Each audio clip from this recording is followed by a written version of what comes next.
انسان کو اپنی زندگی حقیقت کے آئینے میں گزارنے کی کوشش کرنی چاہیے۔ بہت ساری خوش فہمیوں سے، بہت ساری غلط فہمیوں سے اور بہت سارے دعووں سے اپنے آپ کو بچا کے رکھنا چاہیے۔ اللہ تعالیٰ کی رحمت پر امید رکھنا، نبی پاک صلی اللہ تعالیٰ علیہ وسلم کی شفاعت کی امید رکھنا، نیک اور صالحین کی نسبت کی امید رکھنا، یہ برا نہیں، یہ بڑا ہی بہترین ہے، یہ بڑا ہی خوبصورت عمل ہے، اس کی بہت ساری برکات ہیں۔ لیکن کسی غلط فہمی کا شکار ہو جانا اور یہ ساری امیدیں وابستہ کر کے یا ان ساری باتوں کو پیش نظر رکھ کے بے عمل ہو جانا، اپنی زندگی کو امور خیر سے پیچھے کر لینا، یہ نہ صرف یہ کہ قابل تحسین نہیں بلکہ یہ قابل توجہ ہے، اس کی اصلاح کی ضرورت ہے۔ قرآن مجید سورہ بقرہ سے جو آیہ کریمہ میں نے تلاوت کی ہے، اس میں اللہ تبارک و تعالیٰ نے اسی بات کا ذکر اہل یہود کے لیے فرمایا ہے۔ یہودی جگہ جگہ قرآن مجید بتاتا ہے کہ کہیں کہتے تھے کہ ہم اللہ کے بیٹے ہیں، معاذ اللہ، اللہ کے بڑے پیارے ہیں، ہمیں تو تھوڑے دنوں کے لیے عذاب ہوگا، بڑی جلدی ہمیں معاف کر دیا جائے گا۔ وہ بڑی لمبی چوڑی خوش فہمیوں کا اظہار کرتے اور بڑے بڑے دعوے کرتے۔ پھر چلتے چلتے انہوں نے ایک اور دعویٰ کر دیا، کہنے لگے کہ آخرت کا گھر تو صرف ہمارے لیے ہے، جنت میں صرف یہودی جائیں گے اور کوئی نہیں جائے گا۔ اللہ تبارک و تعالیٰ نے ان کے اس دعوے کا ذکر فرمایا ہے۔ یہ دیکھیں دعویٰ کتنا بڑا ہے کہ آخرت کا گھر تو صرف ہمارے لیے، فقط ہمارے لیے۔ مسلمان یہ دعویٰ نہیں کرتے۔ نبی پاک صلی اللہ تعالیٰ علیہ وسلم نے جب اس بات کا اظہار کیا ہے تو اس طرح کیا ہے، فرمایا جنتیوں کی 120 صفیں ہوں گی اور 80 میری امت کی ہوں گی۔ لیکن یہ بھی فرمایا کہ باقی لوگ بھی تو ہوں گے نا، ان کی 40 صفیں ہیں لیکن جنت میں دوسرے پچھلے لوگ بھی موجود ہوں گے۔ یہ دعویٰ نہیں کیا کہ صرف مسلمان جائیں گے، ان سے پہلے جو نبی اور ان کی ایماندار اور نیک امتیں گزری ہیں ان میں سے کوئی جنت میں نہیں جائے گا، یہ نہیں فرمایا۔ لیکن یہ اس طرح کے دعوے بعض لوگ کرتے ہیں اور سنائی دیتے ہیں۔ تو یہودی بھی یہ کہا کرتے تھے کہ جنت تو خالص ہمارے لیے ہے اور کوئی نہیں جائے گا اس میں۔ تو اللہ کریم نے فرمایا کل ان کانت لکم الدار الآخرۃ عند اللہ خالصۃ من دون الناس، اے محبوب علیہ السلام آپ ان سے فرما دیں اہل یہود سے کہ اگر آخرت کا گھر اللہ کے نزدیک باقی سب لوگوں کو چھوڑ کے خالص تمہارے لیے ہی ہے، سب کو چھوڑ کے صرف تمہارے لیے ہے آخرت کا گھر، تو فتمنوا الموت، تو پھر جنت میں تو مر کے جانا ہے نا، لہذا موت کی تمنا تو کرو۔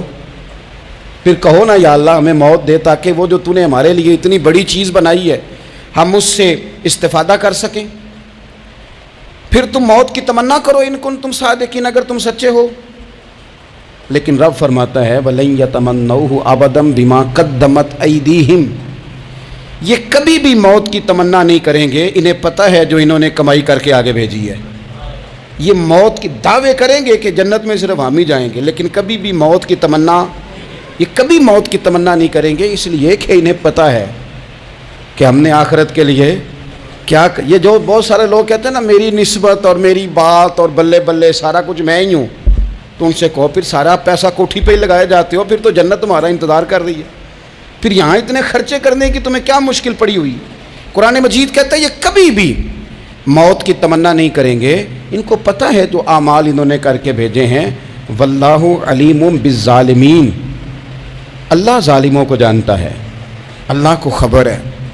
میرے نبی پاک صلی اللہ تعالیٰ علیہ وسلم نے فرمایا اگر یہودی موت کی تمنا کرتے، جب ان سے کہا گیا تھا نا کہ اگر آخرت کا گھر خالص تمہارے لیے ہے تو موت کی تمنا کرو، اگر اس مقام پر وہ موت کی تمنا کرتے تو اسی وقت سارے مر جاتے، ختم ہو جاتا معاملہ۔ اگر تمنا کر لیتے تمنا ہی نہیں کریں گے۔ خوش فہمیوں میں مبتلا ہونا، بڑی بڑی باتیں کرنا، بڑے بڑے دعوے کرنا، بڑے بڑے تذکرے کرنا، بڑی بڑی اعلانیہ گفتگو کرنا اور اپنے ہی خیال میں بڑا کچھ بن جانا، یہ سنجیدہ لوگوں کا طریقہ نہیں۔ میں نے کچھ آستانے اپنی آنکھوں سے دیکھے، وہ کہتے ہیں جناب ہمارے حضرت کی نسبت اور حضرت ساتھ بیٹھے مسکرا رہے ہیں. اتنی دیدہ دلیری تو نہیں نہ ہونی چاہیے. آپ اپنے سامنے سارا کچھ اپنے آپ کو کہلوا رہے ہیں. شیخ ہلکا ہلکا مسکرا رہے ہیں, ان سے پوچھیں تو کہتے ہیں جی میں تو نہیں انہیں کہتا. تو آپ کہتے نہیں تو منع کیوں نہیں کرتے؟ آپ خوش فہمیوں میں, نعت خواں کھڑا ہوا ہے تو اس نے نسبت کی بات شروع کیا تو اللہ جانے وہ کدھر کا کدھر پہنچ گیا ہے. میں کہتا ہوں کون انکار کر رہا ہے نسبت کے فیض کا؟ کون منکر ہے؟ یہی تو باعث نجات ہے ہمارے لیے, امیدیں. لیکن یہ کہ خوش فہمی میں مبتلا ہو جانا اور اس طرح کے بڑے بڑے دعوے کرنا, اور پھر بہت ساری خوابیں آتی ہیں لوگوں کو, اور خوابوں کی بنیادوں پر بڑا کچھ بنتا ہے. تو میں کہتا ہوں جناب خواب میں تو میں کہہ دوں آپ سے خواب میں کہ میں رات کا صدر بن گیا ہوں تو آپ کو کوئی اعتراض ہے؟ میں خواب میں بنا ہوں, آپ کو اس میں کیا اختلاف؟ حقیقت کی زندگی میں آئیں. حقیقت کی زندگی میں جتنے لوگ نیک ہیں, پرہیزگار ہیں, دعویٰ ہے غلامی کا, دعویٰ ہے نسبت کا, فلانی شے کا, تو پھر بھئی آپ نے اتنا مال کاہے کو جمع کر لیا ہے؟ پھر یہ کاریں, یہ بنگلے, یہ کوٹھیاں, یہ جائیدادیں, یہ جلسوں کی فیسیں, یہ نعتوں کی فیسیں, یہ کس لیے؟ پھر تو آخرت آپ کے لیے سجی ہوئی ہے, سنوری ہوئی ہے, پھر تو آپ اس طرف توجہ کریں. حقیقت پسندی کا مزاج جب تک قوموں میں نہیں آتا, قومیں اتنی دیر تک اپنی روحانی, اخلاقی اور کردار کی بلندی نہیں حاصل کر پاتی. تو موت کی تمنا, یہاں ایک بات اور سن لیں, شریعت اسلامیہ کے اندر مصیبتوں سے گھبرا کر موت کی تمنا کرنا منع ہے. کوئی شخص کسی مشکل میں ہے, بیماری میں ہے, تکلیف میں ہے, دکھ میں ہے, تو موت کی تمنا کرے کہ اس بیماری سے تو مر جاؤں تو اچھا ہے, تو یہ منع ہے اس کے لیے. ہمارے ہاں کچھ لوگ لا علمی کی بنیاد پر چھوٹا سا جھگڑا گھر میں ہوا تو کہتا ہوں میں تو اللہ سے دعا کرتا ہوں میں اب مار ہی جاؤں. بھائی آپ اتنی سی بات نہیں سہ سکے, اور آپ نے اتنی سی بات پر اتنی بڑی بات کر دی کہ میں اب چلا ہی جاؤں, اور یہ جھگڑوں کے اندر عام لوگ کہہ دیتے ہیں. یہ منع ہے. نبی پاک صلی اللہ تعالیٰ علیہ وسلم نے اس سے منع فرمایا, بلکہ مسلم شریف میں فرمایا کہ اگر تم نے کبھی دعا کرنی بھی ہو کسی وقت تو ان لفظوں سے کر سکتے ہو کہ یا اللہ جب تک میرا زندہ رہنا میرے حق میں بہتر ہے, مجھے دنیا میں رکھ, اور جب میرا یہاں سے چلے جانا تیری حکمت کا تقاضا ہے اور میرے حق میں بہتر ہے تو پھر مجھے ایمان کے ساتھ لے جا, پھر تو مجھے لے جا. تمنا موت کی کرنا اور مصیبتوں سے گھبرا کر کرنا, اور بھائی مشکلات میں جینا تو حسن ہے. اصل میں نا جس کی جان تھی نا اس کے نام نہیں نہ لگائی ہم نے کبھی بچوں کے نام لگا دی, کبھی کاروبار کے نام لگا دی, کبھی دوستوں کے نام لگا دی, پھر وہ بے وفا ہوا تو مرنے کو جی چاہا, وہ بے وفا ہوا تو مرنے کو جی چاہا, اس نے تنگ کیا تو مرنے کو جی چاہا. النبی اولا بالمؤمنین من انفسہم, اللہ فرماتے ہیں تم نہیں جان کے مالک, میرا نبی تمہاری جانوں کا مالک ہے. جان پاوے نہ جان میرے محبوبہ, میں تے لگیاں توڑ نبھیساں, رات تیرے وچ رول کے مرساں, تے قدم نہ پچھاں ہٹیساں, شہر تیرے دے ٹکڑے منگساں, تے تیرے کتیاں دے قدم چمیساں. آزم اے جان امانت تیری, تو جدوں منگ سیں میں پیش کرے ساں. یہ تو کسی اور کی ہے, ہماری ہے نہیں. تو بہت سارے لوگ گھبرا کر ہو بڑی تکلیف آ گئی. بھئی آپ جلدی نہ کریں, بالکل جلدی نہ کریں, آپ حوصلہ پیدا کریں. اور جیا تو جاتا ہی مشکل میں ہے. اقبال نے کہا تھا کار جہاں دراز ہے اب میرا انتظار کر. یہ زندگی لمبی ہے, یہ مشکلات سے ہو کر کے گزرتی ہے, اس میں مد و جزر رہتا ہے. تو شریعت اسلامیہ میں منع ہے موت کی تمنا کرنا, موت کی خواہش کرنا. بلکہ نبی پاک صلی اللہ تعالیٰ علیہ وسلم نے تو یہاں تک ارشاد فرمایا کہ تم موت کی تمنا نہ کرو, اس لیے کہ اگر تم برے ہو اور زندہ ہو تو ہو سکتا ہے زندگی میں اللہ تمہیں توبہ کی توفیق دے دے, اور اگر تم اچھے ہو تو پھر بھی موت کی تمنا نہ کرو, اس لیے کہ اچھے ہو تو تمہاری اچھائی میں روز برکت ہی ہو رہی ہے, لوگوں کو فائدہ ہی ہو رہا ہے, خیر ہی بٹ رہی ہے. تمنا موت کی کرنا. اور ویسے بھی نہ ہم اپنی مرضی سے یہاں آئے ہیں اور نہ مرضی سے جانے کی کوشش کرنی چاہیے معاذ اللہ. نہ اپنی مرضی آئے ہیں نہ اپنی مرضی سے کوئی مرنے کی کوشش کرے گا تو خودکشی حرام ہے, اور رب رسول کی مرضی سے مرے گا تو وہ شہادت ہے. وہ اس طرح کی شہادت ہے کہ جس میں کہا مردہ کہنا ہی نہیں, یہ تو زندہ ہے, اس لیے کہ میرے نام پہ مر گیا ہے. تو موت کی تمنا کرنا یا اس طرح کا رویہ منع ہے. البتہ یہ جو یہود کا کام تھا, ان کا جو لہجہ تھا, اللہ فرماتے ہیں یہ تو ہزار سال عمر مانگتی ہیں تو جانا ہی نہیں چاہتے. کچھ لوگ لمبی عمر کے حریص ہوتے ہیں, اس کی وجہ یہ ہوتی ہے کہ آخرت کے لیے کام نہیں کیا، آخرت پر اس طرح کا یقین نہیں، اس طرح کا مزاج نہیں، دنیا داری کا مزاج بن گیا، بہت سارا مال جمع کر لیا، بڑے بنگلے بنائے، اتنی مشکل دنیا داری کٹھی کی، اب چھوڑ کے مر جائیں۔ لوگوں کا مرنے کو دل ہی نہیں کرتا، کوئی ارادہ ہی نہیں ہے، بالکل نہیں دنیا چھوڑنا چاہتے، محنت سے کٹھی کی ہے، اتنے لاؤ لشکر بنائے ہیں، اب کیسے چھوڑ جائیں؟ کچھ لوگ ایسے ہیں جنہوں نے گٹھڑی باندھ کے رکھی ہوئی ہے، ان کو زیادہ ویٹ نہیں کرنا پڑتا، اس لیے کہ انہوں نے کوئی سامان بوکی نہیں کرایا، تو جو ہے ہینڈ کیری ہے، اس لیے لوگ انتظار کرتے رہیں گے اور جناب بلال حبشی جنت میں پہنچ بھی جائیں گے۔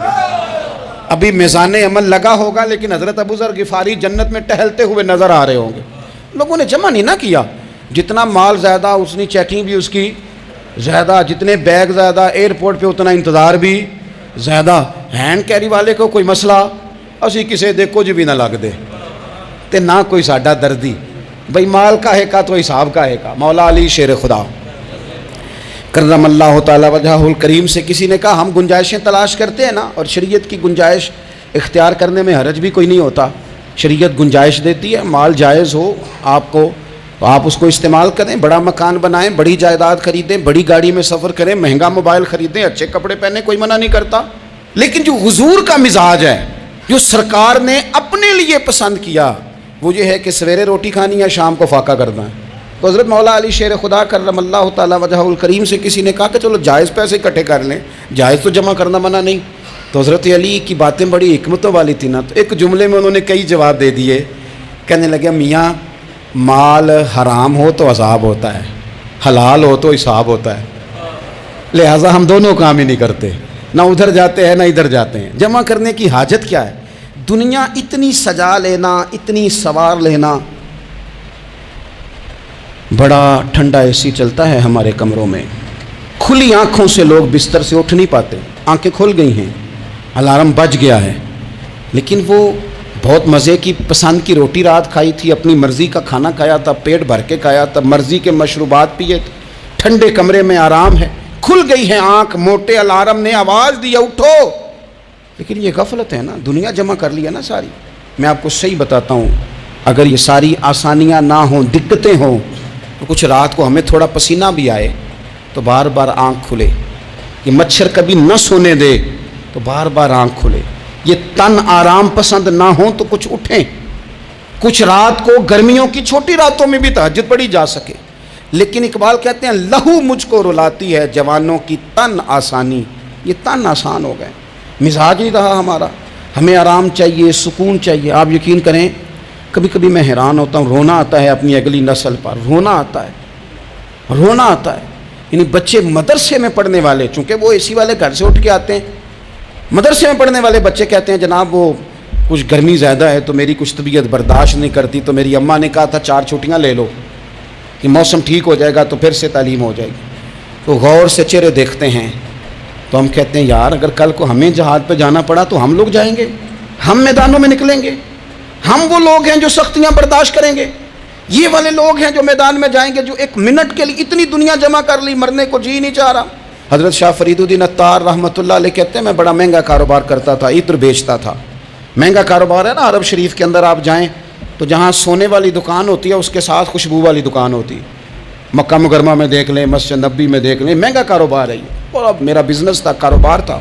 تو آپ فرماتے ہیں کہ ایک دن ایک بزرگ آ گئے، انہوں نے ایک شیشی دیکھی، خوشبو سونگی، دوسری تیسری چوتھی، اچھے سیل مین آگے بڑھ کے خود کہتے ہیں آپ کو کیا چاہیے؟ میں نے بھی کہا بابا جی کیا چاہیے مجھے بتائیں، کیا دیکھ رہے ہیں؟ تو بابا جی بڑے دھیمے ٹھنڈے اور حوصلے والے لہجے میں کہنے لگے پتر دیکھ رہا ہوں تیری جان بڑی مشکل سے نکلے گی۔ تو میں نے کہا وہ کیوں؟ کہنے لگے اتنی مہنگا مہنگا تو نے مال جمع کیا ہے، کبھی مرنے لگے گا تو یہ یاد آئے گا، کبھی وہ یاد آئے گا، کبھی سادہ کر لیں اس کو، سادہ کر لیں، کبھی اس سوسائٹی والا پلاٹ یاد آئے گا، کبھی ادھر والا یاد آئے گا، کبھی لاہور والا یاد آئے گا، کہاں مرنے کو جی چاہتا ہے۔ اور پھر ایک اور دھوکہ ہے، میں بچوں کے لیے کر رہا ہوں، بچوں کے نام تو ایک دھیلا بھی نہیں، وہ تو سارا آپ کے اپنے نام ہے، ایسے ہی بہانہ بنایا ہوئے بچوں، کس بچے کے نام؟ بچے نے تو 50 دفعہ کہا ہے کہ وہ ایک دکان بیچ دو، میں نے کام کرنا ہے، تو ابا کہتا مراں گا تو تاں بکے گی، کہاں بچوں کے لیے؟ کون کہتا ہے بچوں کے لیے؟ یہ تو خواہشات ہیں جن پر ہمارا اپنا قبضہ ہے، ہر کنجی تو ہماری جیب میں، کون کہہ رہا ہے؟ وہ تو کبھی جا کے ملے گا ان کو جب موقع آئے گا۔ تو کہا یہ اتنا مال جمع کیا ہے تم پتر، تیری جان تو مشکل سے نکلے گی. تو کہتے ہیں میں دنیا دار تھا، دنیا دار کو نصیحت کریں تو وہ غصہ کرتا ہے، طنز کرتا ہے. کہتے ہیں مجھے غصہ آیا تو میں نے جھٹ سے کہا، لوگ کہتے نہیں تم اپنی قبریں جانا ہے تو میں اپنی، کہتے میں نے جھٹ سے کہا، میں نے کہا بابا میری جان تو مشکل سے نکلے گی تو تیری کیسے نکلے گی؟ تو کہتے ہیں بابا جی کہنے لگے پتر ادھر آنا ذرا. تو میں کاؤنٹر کے اوپر سے ہو کے بابا جی کے پاس آیا، وہ میری دکان کے فرش پہ لیٹے، کعبے کو منہ کیا، کلمہ پڑھا اور ان کی روح پرواز کر گئی. عرش فرشتے بانگاں ملیاں، مکے پہ گیا شور، بلے شاہ اسی نہیں ہوں مرنا، تے مر گیا ہی کوئی ہور، نالے وارث شاہ ہو کدوں مر دے جنہ کیتیاں نیک کمائیاں نے. کہا یہ دیکھ لو مر گئے، بس اتنی کام تھا، تیاری ہے. امام غزالی کا آخری وقت تھا نا تو انہوں نے وضو کیا، غسل کیا، خوشبو لگائی، اپنے ہاتھوں سے چادر بچھائی، پھر تکیہ رکھا، پھر لیٹے، پھر حضور پہ درود پڑھا، اور پھر کہنے لگے رب اگر تیری مرضی ہے تو غزالی بھی تیرا تیار ہے. بس یہ جملے زبان پہ تھے اور روح پرواز کر گئی. موت کو سمجھے ہیں غافل اختتام زندگی، یہ ہے شام میں زندگی، پھر صبح دوام زندگی. عزیز بھائیو، ہم نے نا بڑی آسائشیں جمع کر لی، بڑا کچھ اپنی عقل کے زور پر ہم نے اکٹھا کر لیا. نہیں ہمارا پروگرام. کسی سے پوچھ لیں صحت کیسی ہے تو عمر اگر اس کی بڑی اوپر بھی چلی جا رہی ہو، اب تو خیر سالگرہ میں آنے کا رواج ہر جگہ آ گیا ہے، ہم سے بھی لوگ پوچھتے ہیں کہ آپ بتائیں آپ کس تاریخ کو پیدا ہوئے تھے، تو میں کہتا ہوں کوئی کارنامہ سر انجام دے لینے دو پھر بتا دیں گے. ابھی تو کچھ کر نہیں سکے، کچھ بتائیں گے تو کچھ دن بھی منا لیں گے. ابھی تو لگتا ہے کہ بڑا وقت ضائع ہو گیا ہم سے. تو عزیز بھائی کوئی نہیں کہتا کہ اب ٹائم آ گیا ہے، شوگر ہو گئی ہے، بلڈ پریشر ہو گیا ہے، طبیعت خراب رہتی ہے، فلانا مسئلہ ہو گیا ہے. تو تمنا موت اور موت کا ڈر اور نہ مرنے کا ارادہ اور دنیا سے دل کو لگا کے رکھنا اور ہر وقت جینے کی خواہش پیدا کرنا اور ہر وقت حالمی مزید کی دوڑ میں رہنا، وہ لوگ اس لیے تیار رہتے تھے، دعائیں مانگتے تھے شہادت کی، کہ انہوں نے نا دنیا بنائی نہیں تھی. حضرت عمر نے تو دوسرا کرتا نہیں پہنا ساری زندگی، وہ جو مکان آ رہا تھا وہی چل رہا تھا، وہ تو تھوڑے پہ قرضہ تھا ان پہ، لیکن ہر نماز کے بعد صحیح بخاری میں موجود ہے وہ دعا مانگتے تھے، اللہم ارزقنی شہادتا فی سبیلک، یا اللہ ایسا نہ ہو میں تبھی موت چلا جاؤں، مجھے اپنے رستے میں شہادت کی موت دینا. ہر نماز کے بعد دعا مانگی جا رہی، لیکن شہادت والی موت کی نہیں، شہادت والی موت. اللہم ارزقنی شہادتا فی سبیلک. اور مالک مدینہ چھوڑنے کو دل نہیں کرتا، یا اللہ شہادت کی موت دینا اور دینا بھی اپنے نبی کے شہر کے اندر، یہی رہوں، یہی میرا مدفن بنے. اللہ نے انہیں موقع دیا. آپ دیکھیں نا ان لوگوں کا دل کرتا تھا. حضرت خالد بن ولید رضی اللہ تعالیٰ عنہ ساری زندگی میدان میں گزاری، پورے جسم میں 1 انچ جگہ باقی نہیں تھی جہاں زخم نہ ہو، ساری زندگی میدان میں رہے، لیکن آخری وقت روتے تھے، فرماتے تھے اس کی بے نیازی دیکھو، میں شہادت کے لیے میدان میں رہا لیکن شہادت میرا مقدر ہی نہیں تھی. اور پھر آخری وقت بھی فرمایا میرا گھوڑا، میرے کپڑے، میری زرہ، میری تلوار یہ کسی مجاہد کو دے دینا، چلو میں اب جہاد میں نہیں ہوں تو میرا سامان تو جہاد میں رہے، کسی مجاہد کو دینا.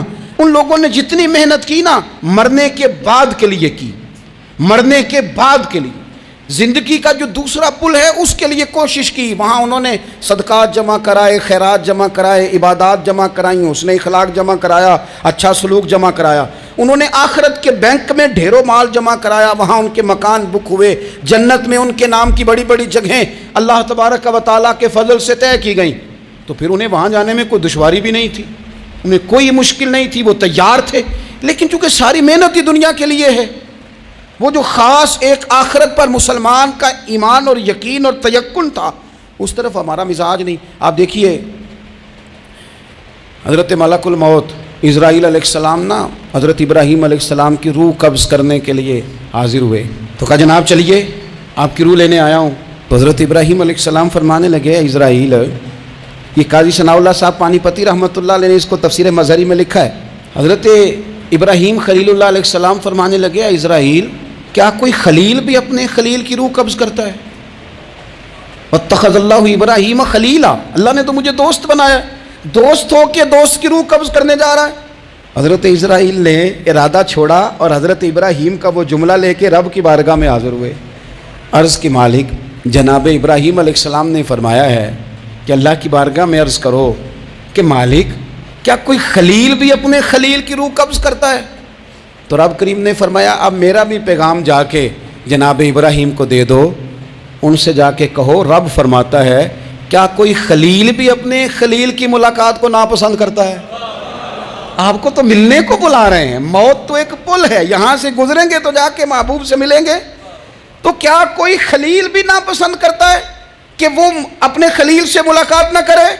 حضرت سیدنا اسرائیل علیہ السلام پیغام لے کے آئے اور کہا ہے اللہ کے خلیل رب فرماتا ہے کیا خلیل بھی خلیل کی ملاقات کو تو حضرت ابراہیم تو کھول کے روئے، کہنے لگے اب دیر نہ کر، اب ذرا جلدی کر، اب ذرا جلدی لے جا۔ اور میرے نبی پاک صلی اللہ علیہ وسلم نے فرمایا، سیاستہ میں حدیث ہے، فرمایا تم میں سے جو رب سے ملنے کو پسند کرتا ہے نا، جو اللہ سے ملنے کا شوق رکھتا ہے نا، اللہ بھی اس کی ملاقات کو پسند فرماتا ہے۔ تم میں سے جو رب سے ملنے کا شوق رکھتا ہے، اقبال کیا کہتے ہیں؟ کہتے ہیں تیرے عشق کی انتہا چاہتا ہوں، تو میری سادگی دیکھ میں کیا چاہتا ہوں، میرا ذرا سا تو دل ہے مگر شوق اتنا، میں وہی لن ترانی سنا چاہتا ہوں، مالک میرا دل کرتا ہے میں تجھ سے کہوں رب آریلی میں تجھے دیکھنا چاہتا ہوں، اور تو مجھے کہے لن ترانی تو نہیں دیکھ سکتا، میرا ذرا سا تو دل ہے مگر شوق اتنا، میں بھی وہی لن ترانی سنا چاہتا ہوں۔ پھر خود ہی کہنے لگے او بھری بزم میں راز کی بات کہہ دی، میں بڑا بے ادب ہوں سزا چاہتا ہوں۔ یہ تو سب کو بتانے والی بات ہی نہیں تھی جو میں نے بتا دی، بھری بزم میں راز کی بات کہہ، بڑا بے ادب ہوں سزا چاہتا ہوں۔ نبی کریم علیہ السلام نے فرمایا تم میں سے جو رب کی ملاقات کا شوق رکھتا ہے نا، اللہ بھی اس کی ملاقات کو پسند فرماتا ہے۔ اور فرمایا تم میں سے جس کا رب سے ملنے کا شوق نہیں نا، اللہ بھی اس کی ملاقات کو پسند نہیں فرماتا۔ یہ سیاستہ میں حدیث ہے۔ ایک دفعہ غور کر نہ لیں، فلاں سے ملنے کو بھی جی چاہتا ہے، فلاں علاقہ دیکھنے کو بھی جی چاہتا ہے، فلاں کی ملاقات کو بھی جی چاہتا ہے، کبھی اس کو ملنے کو بھی جی چاہتا ہے جس نے بنایا ہے سارا کچھ، کبھی اس کی صحابہ تو تڑپ کے حضور کی بارگاہ میں آئے تھے نا، وَإِذَا سَأَلَكَ عِبَادِي عَنِّي فَإِنِّي قَرِيبٌ، تڑپ کے کہا تھا یا رسول اللہ صلی اللہ علیہ وسلم سالوں بیت گئے، سجدے کرتے، عبادت کرتے، روزہ رکھتے، حج کرتے، زکوٰۃ دیتے، اب دل کرتا ہے کبھی وہ ملے، کبھی اسے دیکھیں، کبھی اے حقیقت منتظر نظر آنا لباس مجاز میں، لاکھوں سجدے تڑپ رہے ہیں میری جبین نیاز میں، دل کرتا ہے ملنے کو۔ تو جب صحابہ نے آ کے حضور کی بارگاہ میں یہ عرض کی نا یا رسول اللہ رب سے ملنے کو جی چاہتا ہے، تو اللہ نے فرمایا وَإِذَا سَأَلَكَ عِبَادِي عَنِّي فَإِنِّي قَرِيبٌ، اے محبوب جب میرے بندے آپ کے پاس آ کے میرے بارے میں سوال کریں تو ان سے فرما دو میں تو ان کے قریب ہی ہوں، جب بھی دعا مانگیں گے میں ان کی دعاؤں کو قبول فرماؤں گا، میں قریب ہوں ان کے۔ اپنے دل کے اندر شوق ہو، اللہ رسول کی طرف بڑھنے کا شوق ہو، مسلمان موت سے نہیں ڈرتا۔ لیکن صحیح بخاری اور صحیح مسلم میں حدیث ہے، نبی پاک علیہ الصلوۃ والسلام نے فرمایا آج ایک مسلمان 1000 کافر کو آگے لگا لیتا ہے اور کافر بھاگ جاتا ہے، ایک وقت آئے گا ایک کافر ہوگا اور 1000 مسلمان کو بھگا ڈالے گا۔ یا رسول اللہ کیوں؟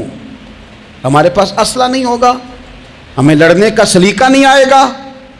تو نبی پاک علیہ السلام نے فرمایا یہ مسئلہ نہیں، تمہیں وہن ہو جائے گا، وہن۔ یا رسول اللہ یہ وہن کیا ہوتا ہے؟ تو حضور نے فرمایا تمہیں نا زندگی سے پیار ہو جائے گا، تمہیں مرنا برا لگے گا، کراہت آئے گی مرنے سے، تم مرنا نہیں چاہو گے۔ تو جب کسی کو زندگی سے پیار ہو جائے تو پھر وہ بھاگتا ہے، پھر وہ ہر بندے کی ہر بات مانتا ہے چونکہ وہ جینا چاہتا ہے۔ اور کچھ لوگ ایسے ہوتے ہیں وہ جب بدر میں مسلمان پہنچے نا تو جاسوس بھیجا ابو جہل نے، کہا جاؤ پتہ کر کے آؤ لوگ کتنے ہیں اور ان میں جوان کتنے ہیں، بوڑھے کتنے ہیں اور اسلحہ کتنا ہے۔ جاسوسی اس دور میں بڑی آسان تھی، کوئی مخصوص وردی تو فوجیوں کی ہوتی نہیں تھی۔ تو وہ شخص آ گیا، مسلمانوں کو دیکھ کر واپس گیا، تو جا کے اس نے بدر کے دن ابو جہل سے کہا کہ وہ 313 ہیں اور ان میں بچے بھی ہیں، بوڑھے بھی ہیں اور اسلحہ بھی زیادہ نہیں، اور گھوڑے اور اونٹ اور سواریاں بھی تھوڑی ہیں۔ تو ابو جہل بڑا ہنسا اور معاذ اللہ کہنے لگا کیا انہیں ہم سے لڑنا ہے، تھوڑے سے تو لوگ آئیں، اس طرح کرو صبح نا انہیں پشتوں پہ باندھ کے نا گھوڑوں کی تو مکے لے چلتے ہیں، وہاں جا کے دیکھیں گے ان کے ساتھ کیا کرنا ہے۔ تو وہ جاسوس کہنے لگا پوری بات تو سن لے۔ اس نے کہا پوری بات کیا ہے؟ کہنے لگا آئے 313 ہیں پر گھر واپس جانے کا کسی کا بھی ارادہ نہیں، وہ کشتیاں جلا کے آئے ہیں، میں رات وہاں گزار کے آیا ہوں، میں نے بوڑھوں کو بھی شہادت مانگتے دیکھا ہے، میں نے بچوں کو بھی شہادت مانگتے دیکھا ہے، میں نے ایک ایک کے سینے میں مر مٹنے کا جذبہ دیکھا ہے۔ وہ جینے کی امنگ لے کے نہیں آئے، ہتھیلی پہ رکھ کے آئے ہیں جان، اور ایک ایک شخص شہید ہو کے جانا چاہتا ہے، اور وہ ایک دوسرے کے پیچھے چھپیں گے نہیں۔ یہ جو موت ہے نا، موت یہ تو ایک پل ہے، اس سے گزریں گے، اللہ رسول کے حضور جائیں گے، جنت کی نعمتیں، خدا کی تیار کی ہوئی رحمتیں مسلمان کا آگے بڑھ کے استقبال کریں گے۔ حضرت عمار بن یاسر رضی اللہ تعالیٰ عنہ کو زخم لگ رہا ہے میدان جہاد میں، اور تیز زخم لگ رہا ہے، سخت تکلیف میں۔ تو ایک شخص نے آ کے پوچھا کیا حال ہے؟ تو آپ فرمانے لگے حال کیا ہونا ہے، تھوڑا سا ٹائم رہ گیا ہے۔ تو بندہ پریشان ہو گیا، اس نے کہا کس بات میں؟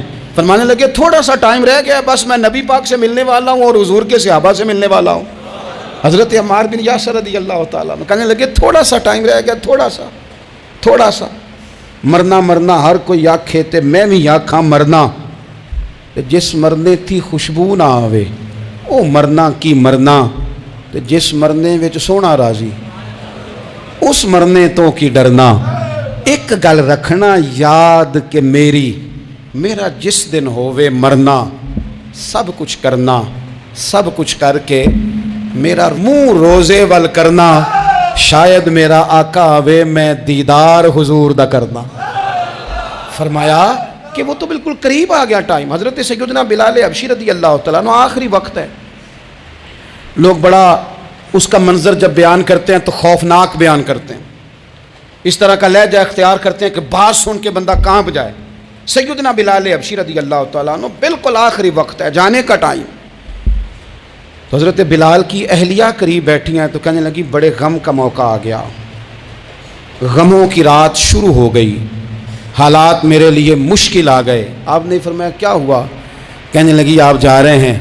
تو حضرت بلال کہنے لگے یہ غم کا موقع نہیں، یہ تو خوشی کا موقع ہے، میں جاؤں گا تو حضور سے ملوں گا نا، جاؤں گا تو نبی پاک سے ملاقات ہوگی، یہ تو میرا ملاقات کا وقت آیا۔ تو اپنی زندگی کے اندر انسان کچھ اپنی آخرت کے لیے کرے، کچھ زاد راہ جمع کرے، کچھ وہ تیاری کرے، کچھ اس کے پاس ایسے اعمال ہوں جس کی بنیاد پر اس کا رب رسول کی بارگاہ میں حاضری کو جی چاہے۔